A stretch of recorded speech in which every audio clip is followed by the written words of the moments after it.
Hey guys, and welcome to my first ever YouTube video. Let's get started. So today I'm going to be talking about wedding photography and specifically how I interact with my clients. Now, what separates a good photographer to a really good photographer is not always your images. Yes, you may take great quality photos, but you've got to understand that a wedding client is not an educated person when it comes to photography. What you need to understand is a bride is probably never booked a photographer before and probably never will book a photographer after a wedding day. All the bride knows is she's seen your photos, she likes them, when she looks at them it makes her happy, and now what she wants to do is meet up with you and see if your images also reflect that in your own personality.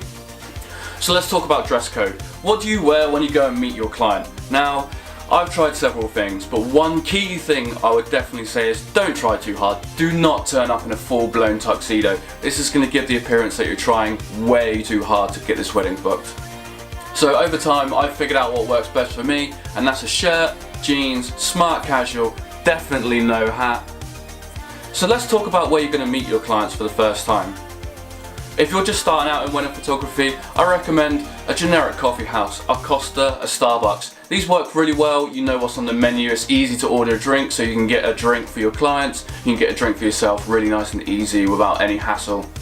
Also, the good thing about generic coffee places like Starbucks and Costa is the fact that they're everywhere, so you can make the effort to meet them closer to their own home, makes them feel at ease. Also, when you're first starting out wedding photography, I would imagine your price point is a little bit lower than the average photographer in the area, so meeting somewhere like a generic coffee house probably gives a good reflection on your price point as well.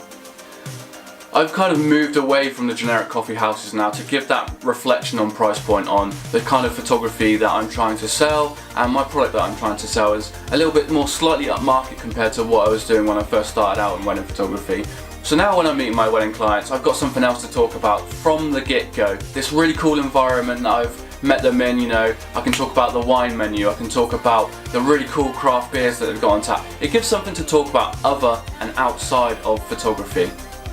Also, the waiters are used to seeing me there now, so they don't come over and pest me when I'm mid-flow, you know, and I'm bringing out wedding photography albums. They're not going to come over and ask if they want more drinks.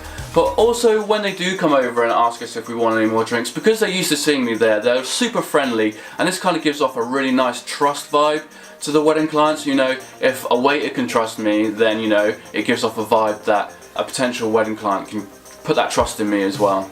So let's talk about these little things. Wedding albums. Definitely take one with you. A bride is going to want to see a full wedding day in an album, just to see that you can produce a full album and shoot a full wedding day seamlessly.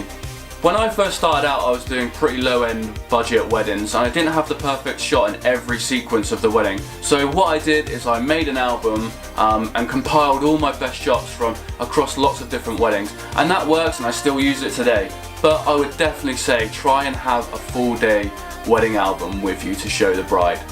Also, I like to take an iPad with me. I can flick through all the information in regards to my prices, which we'll get to in a minute. But also on my iPad I have some of my, what I like to call the boom shots or the money shots, and I try to save a couple of these big money shots back from my website. So the bride's probably going to have seen your website and seen the images on your website before she comes to meet you. Now, you really want to get that like connection instantly and have something to talk about while they're flicking through your wedding shots. So I would definitely try and save back some of the money shots from your website and have them with you to show the bride and the groom when you meet them. And you know, you get a really good reaction. Oh my god, I didn't see this one on your website. This is so cool, I want something just like this. And before you know it, you've got that connection and that emotional connection to your wedding clients, and that's going to make this such an easier transaction to make sure you get them booked. So let's talk about contracts. Straight off the bat, I do not take contracts with me for the first time that I meet a wedding couple.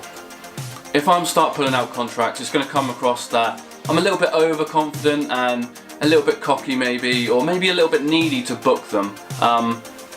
You do need to act confident in front of them, but what you have to understand is that I may not book them, but I can make them feel that I'm definitely going to fill that day, especially if it's a weekend in peak season. That gives them the sense of urgency that they need to book.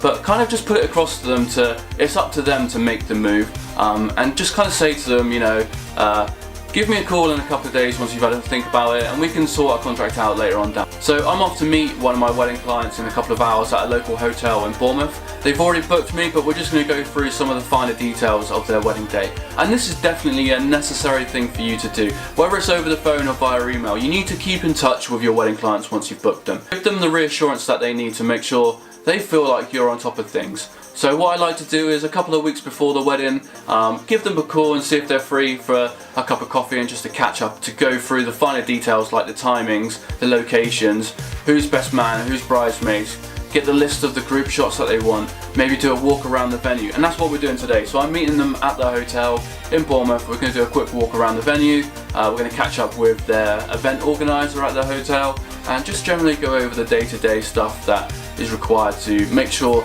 I'm there on time and everything runs smoothly on the day. So, like I said, I like to wear a nice shirt when I go meet my wedding clients, so let's get ready. So, I'm ready. All I've got to do now is lose the hat, make sure my iPad's ready to go, and then we're out the door. So, thanks for sticking by and watching this video. If you found it interesting, maybe just drop a like or a subscribe. I'd really appreciate that. That would be awesome. And hopefully, yeah, see you guys again soon. Catch you later.